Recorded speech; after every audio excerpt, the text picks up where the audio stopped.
তারাবির নামাজ নিয়ে অনেক সমস্যা, ৮ না ২০ একটু বলবেন কি? যুবক সমাজ যারা আছো, ৮, ২০ এগুলো আমি শুনতে চাই যে কেন বাংলাদেশে এত দ্রুত তারাবি পড়া হয়?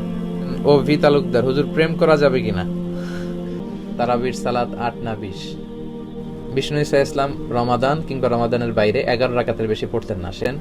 তিনি তারাবি বলেন বা কিয়ামুল লাইল বলেন, যেটাই বলেন, আর বাকি ৩ রাকাত ছিল বেতের পড়তেন। সময়ে উনি সাহাবীদেরকে বিচ্ছিন্ন হয়ে রাত্রিবেলা মসজিদে নামাজ পড়তে দেখে একত্রিত করলেন। তখন থেকে ২০ রাকাত চালু হলো। এই মসজিদুল হারামে আজও ২০ রাকাত হয়। আমি আল আজহার ইউনিভার্সিটি থেকে ব্যাচেলর করেছি, সেখানেও ২০ রাকাত হয়। তো যেহেতু এটা ইবাদতের মাস, যত বেশি ইবাদত হলো, সাহাবারা ২০ রাকাত করেছেন। সাহাবারা তো আমাদের চেয়ে ইসলামকে ভালো বুঝেছেন। মসজিদে ২০ রাকাত হয়, মানুষদেরকে যত বেশি সুযোগ দেওয়া যায়, এবং ২০ রাকাত হওয়াটাই ভালো। ফলে কারো যদি স্বাস্থ্য খারাপ লাগে, সে চলে গেল, উনি আবার অংশগ্রহণ করলো। ৮ রাকাত হলে যেটা হয়, খুব অল্প সময়ে শেষ হয়ে গেল। ফলে অনেকে হয়তো বলতে চালু থাক, যার যতটুকু সুযোগ হয় পড়বেন, ফ্লেক্সিবিলিটি আছে। ৮ রাকাত ২০ রাকাত, এখানে আমি বলেছিলাম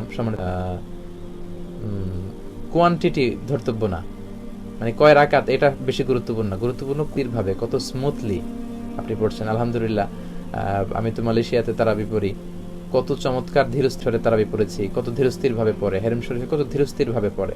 আপনারা দেশে ৮ না ২০ যারা আমার আলোচনা পছন্দ, আমি তাদেরকে যারা পছন্দ করেন, ইসলামকে যারা পছন্দ করেন, তাদেরকে আমি বলবো, ইয়াং যুবক ৮, ২০ এগুলো আমি তোমাদের মুখে শুনতে চাই না। আমি শুনতে চাই যে কেন বাংলাদেশে এত দ্রুত তারাবি পড়া হয়। কথা বলেন যে আমরা আস্তে আস্তে পড়বো। আমরা সারা বছর ব্যস্ত থাকি, রমাদানে একটু আমরা দাঁড়িয়ে আল্লাহর সামনে কতটুকু দাঁড়িয়ে থাকা যায়, এই অভ্যাসটা আমরা করার চেষ্টা। কারো যদি শরীরের খুব বেশি না খুলে, আপনি পড়েন, ৮ পড়েন, ১২ পড়েন, আবার শেষ রাতে উঠে কিছু পড়েন, যার যতটুকু সুযোগ। এ নিয়ে বিধর্মীদের সাথে ইফতার করা যাবে কিনা? জি, বিধর্মীদের সাথে ইফতার করা যাবে ইনশাআল্লাহ। ইফতার করা যাবে কিনা? হ্যাঁ, বিধর্মীদের টাকা দিয়েও ইফতার করা যাবে। বিধর্মীদের অনেকের হাদিয়া বিষ্ণু ঈসা ইসলাম গ্রহণ করেছেন। রোমের বাদশাহ হাদিয়া দিয়েছেন, বিষ্ণুনবী গ্রহণ করেছেন। বিধর্মী ছিল মুকাউকিস, তখন ফারাও, তখনকার ফেরাও, বিষ্ণুনবী গ্রহণ করেছেন। এটা গ্রহণ করা জায়েজ আছে ইনশাআল্লাহ। আমার ভাইয়েরা অনেক প্রশ্ন করেছেন। শুধু বিসমিল্লাহির রহমানির রহিম বলে ইফতার করলে চলবে? হ্যাঁ, চলবে। আপনি খাবার শুরুতে বিসমিল্লাহ বলবেন। আপনি বিষ্ণু ঈসা ইসলাম খেজুর বা পানি দিয়ে ইফতারি করে বিষ্ণু পড়তেন, যাহাবা যামা ওয়াবতাল্লাতিল উরুক ওয়া সাবাতাল আজরু ইনশাআল্লাহ। সারা আমার রগে শিরায় উপশিরায় সিক্ততা পৌঁছে গেল, ইনশাআল্লাহ আমাদের প্রতিদান আল্লাহর কাছে নিশ্চিত হলো। কত চমৎকার দোয়া ইফতারি করে। আরিফুর রহমান ভাই বলেছেন, নামাজে দ্রুত তেলাওয়াত হলে কি নামাজ হবে? নামাজটা আসলে সুন্নাতি তরিকায় হবে, দেরি করলে নামাজই হবে না, আপনাকে সহ সেজদা দিতে হবে। তা'দিলুল আরকান, ধীরস্থির ভাবে। আমি সবসময় বলে থাকি যে নো রাশিং ইন সালাহ, নো হ্যাস্টিনেস ইন সালাহ। সালাতে তাড়াহুড়ো করা যাবে না। আপনি রিল্যাক্সের সাথে রুকু করবেন, পিঠটা সোজা, রুকু থেকে দাঁড়িয়ে সোজা হয়ে দাঁড়ায় থাকবেন, আবার সেজদায় চলে যাবেন। আপনি 2 সেজদার মাঝখানে আপনি বসবেন। তবে বিশ্বনবীর সালাত ছিল রিল্যাক্সের সাথে, তাড়াহুড়ো করলে আসলে এটা সালাত হয় না। প্রশ্ন করেছেন ও ভি তালুকদার, হুজুর প্রেম করা যাবে? প্রেম করবেন আল্লাহর সাথে, প্রেম করবেন বিষ্ণু ঈসা ইসলামের সাথে, কিন্তু কোনো হারাম নারীর সাথে আসলে প্রেম করা যাবে না। বিবাহ বহির্ভূত সব সম্পর্ক হারাম, হয় বিয়ের মাধ্যমে সম্পর্ক অথবা মা মালাকাত আইমানুকুম, দাসী। কিন্তু এটা প্রথাটা এখন নাই, বিষ্ণুর সময় ছিল। আবার ইমাম মাহদী আসলে, ঈসা আলাইহিস সালাম আসলে সেটা হবে। তো বিবাহ বহির্ভূত সব হারাম করেছে, আর হারামে কোনো বরকত নেই, আলটিমেটলি এটা গজব নিয়ে আসবে। রোজা রেখে কাউকে রক্ত দেয়া যাবে? 1 কাপ, কাপিং পরিমাণ, সিঙ্গা লাগালে যে রক্ত, চায়ের কাপে 1 কাপ পরিমাণ রক্ত বেরোলে রোজা ভেঙে যাবে। অল্প নিয়ে ব্লাড টেস্ট করলে রোজা ভেঙে যাবে না। কিন্তু কাউকে রক্ত দেয়া যাবে কিনা? রক্ত দিন, জীবন বাঁচান। শরিয়ার প্রথমটি হচ্ছে হেফজুন নাফস, জান বাঁচাতে হবে। অনেক সময় অ্যানাউন্স দেয়া হয় একজন মুমূর্ষু রোগীকে বাঁচাতে হলে রক্তের প্রয়োজন, রক্তের গ্রুপ কি করবেন? আপনার বি পজিটিভ হলে দেওয়ার সুযোগ থাকলে অবশ্যই দিবেন, কারণ জীবন বাঁচাতে হবে। কিন্তু আপনার রোজাটা ভেঙে গেল, আপনি পরবর্তীতে একটা রোজা কাজা করবেন। আপনি ইনশাআল্লাহ আমার সাথে দেখা করতে চাই, এই তো দেখা হচ্ছে আমাদের অনলাইনে। আমাদের এই দেখাগুলো, অনলাইনের দেখাগুলো, বসাগুলোকে আমাদের এই ভালোবাসা শুধু যেন হয় আল্লাহর জন্য। আরেক ভাই প্রশ্ন করেছেন, পুরুষ এবং নারীর নামাজ কি একরকম? আসলে স্বল্প সময়ের লাইভে এত কথার উত্তর দেওয়া যায়, লাইভ করলাম। নারী এবং পুরুষের সালাত এক কিনা, এ বিষয়ে আবহমান কাল থেকে দুইটি মতামত মুসলিম বিশ্বে প্রচলিত হয়ে আসছে। একটি মত হচ্ছে সালাত একরকম, কারণ বিষ্ণু বলেছেন সল্লু কামা রাআইতুমুনি উসাল্লি, তোমরা আমাকে যেমনি সালাত পড়তে দেখো তোমরাও তেমতো পড়ো।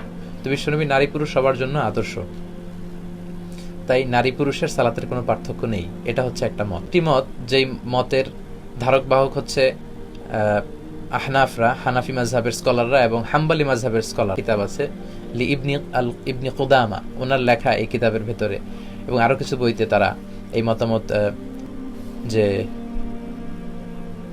1 ঘন্টা 40 মিনিট করে ফেলেছি। হাম্বলি মাযহাবের কিছু স্কলাররা তারা মতামত দিয়েছে যে পার্থক্য আছে এবং আহনাফরাও সাপোর্ট করেছে। নারী পুরুষের সালাতের ব্যাপারে দুইটা মত। প্রথম মত হচ্ছে যে কোনো পার্থক্য নেই, নারী পুরুষের সালাত এক। আরেকটি মত তারা দলিল হিসেবে এনেছে যে নারীদের পার্থক্য আছে এই কারণে নারীরা ইমাম হতে পারে না, ইমাম হবে পুরুষেরা। কোনো কারণে যদি নারীরা ইমাম হয়ও পুরুষ পেছনে থাকতে পারবে না, শুধু নারীদের নামাজে নারীরা ইমাম। কেস অফ ইমার্জেন্সি উম্মে সালামা আয়েশা রাদিয়াল্লাহু আনহা, বিশ্বনবীর স্ত্রীরা মাঝে মাঝে জোহরের সালাতে আসরের সালাতে ইমামতি করেছেন। এটা ইনকেস সময়ের আমল না। তো সেক্ষেত্রে আবার শর্ত হচ্ছে জাহারি কেরাতে নারীরা আওয়াজ করে পড়তে পারবে না। যেমন আমি পুরুষ, সমাজের ইমামতি করলে আওয়াজ করে সূরা পড়ব, কিন্তু নারী যদি ইমাম হয়, পুরুষদের তো ইমাম হতেই পারবে ইন কেস অফ ইমার্জেন্সি, কিন্তু তিনি আওয়াজ করে, তাদের কোনো জাহারি কেরাত নেই, সব সিররি। আবার আমি সামনে দাঁড়াবো, সব মুক্তাদির আমার পিছনে নিয়ম, কিন্তু নারী যদি কখনো ইমাম হয় তিনি সামনে দাঁড়াতে পারবেন না, একই কাতারে সমান হয়ে দাঁড়াবেন। তো এই তো কিছু পার্থক্য পাওয়া গেল। সাতারের ক্ষেত্রে আওরা, পুরুষদের আওরা হচ্ছে নাভি থেকে হাঁটু, কিন্তু নারীদের সারা দেহ ঢেকে রাখে। যদি কোনো ভুল হয়, ইমাম সাহেব ভুল করেন, আমরা পেছন থেকে পুরুষরা পড়বো সুবহানাল্লাহ। নারীরা যদি জামাতে থাকে তারা কিন্তু সুবতালি দিবে, তারা বুকে হাত বেঁধে এরকম এরকম হাততালি দিবে। হাদিসে এসেছে যে আত-তাসবিহু লির-রিজাল ওয়া তাসফিকু, যে কোনো সমস্যা হলে ফালিয়ুসাব্বিহুর রিজাল ওয়া লিয়ুসাফফিকুন নিসা, পুরুষরা সুবহানাল্লাহ বলবে। আমরা বাংলাদেশে আল্লাহু আকবার বলে ফেলি, এটা আসলে হাদিসের পরিপন্থী। সুবহানাল্লাহ বলা উচিত। সুবহানাল্লাহ বলে ইমাম সাহেব বুঝবে ও ভুল হলো, কিন্তু ইমাম সাহেব এমন কোনো ভুল করলো যে না, পেছনের নারীরা বুঝতে পারলো, তারা কি সুবহানাল্লাহ বলবে না? তাদের আওয়াজটাও কিন্তু আওরা, পর্দা, এজন্য তারা হাত বেঁধে আছে এভাবে, তালি দিলে এভাবে সবাই, ইমাম সাহেব বুঝতে পারবে ও তাহলে কোনো ভুল হয়েছে, তিনি শুধরে নেবেন। এই তো আরেকটা পার্থক্য পাওয়া গেল।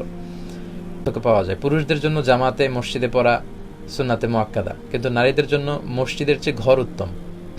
এই যে পাঠগুলোকে সামনে এনে হাম্বলি মাযহাবের স্কলাররা, হানাফি স্কলাররা, ওনারা বলে যে কিছুটা পার্থক্য, সেটা হচ্ছে তারা নিজেদেরকে আঁটো করে দাঁড়াবে এবং সিজদায় গেলে দেহটাকে জমিনের সাথে লাগিয়ে দাঁড়াবে।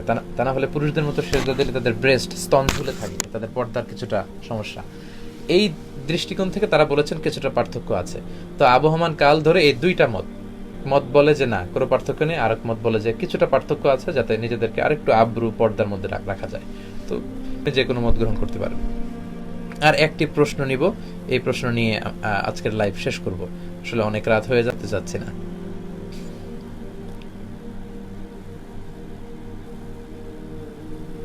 তাকে ভালোবাসি, আরিফুল ইসলাম লিখেছে, একটু দেখা করতে চাই। আরিফ, লাভ ইউ টু, তোমাকেও ভালোবাসি। যারাই ভাইয়া 50 আসলে 1:40 বাজে না? আচ্ছা 50 মিনিট হয়েছে, ঠিক আছে দেখতে পেরেছি।